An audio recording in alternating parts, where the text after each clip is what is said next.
Husky Blizzard, o teclado 60%, custo-benefício com ótima qualidade e o queridinho da galera.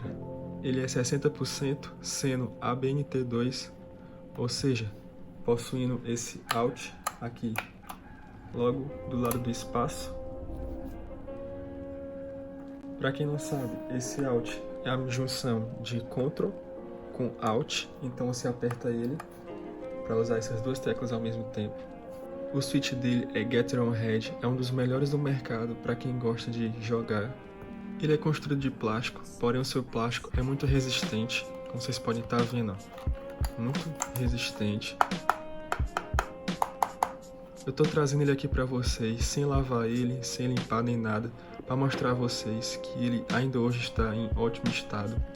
Para aquelas pessoas que trazem vídeo pro YouTube sobre esse teclado dizendo que teve mais experiência, que quebrou uma tecla, que desgastou principalmente as letras, eu venho dizer que na minha opinião, é apenas mau uso, porque eu tenho 10 meses de uso, por incrível que pareça, quase um ano de uso desse teclado, e nunca nem sumiu o WASD, que é as teclas que eu mais uso, que eu jogo CSGO, nunca sumiu, como vocês podem estar vendo, em perfeito estado.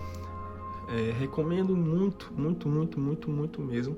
Eu comprei ele por 220 na Kabum, teve um desconto porque eu paguei à vista no Pix. Atualmente ele está 250.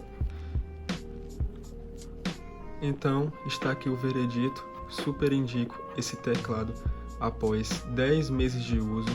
Nunca tive problema, nunca tive toque invisível, que é o teclado apertando as teclas só, sem eu precisar pressionar. Nunca tive problema com seu cabo, nunca tive problema com nenhum dos switches, nunca tive problema com nenhuma tecla, nunca tive problema em nada. Eu acredito que é porque eu cuido muito bem, entendeu?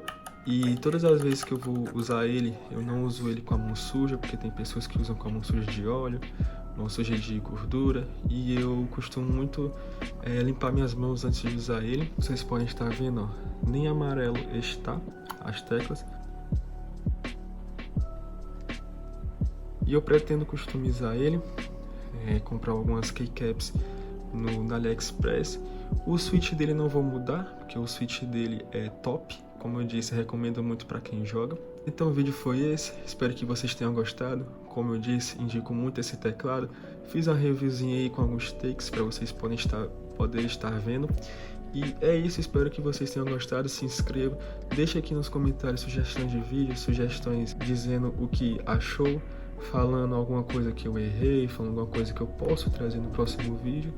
Então é isso, valeu galera, falou!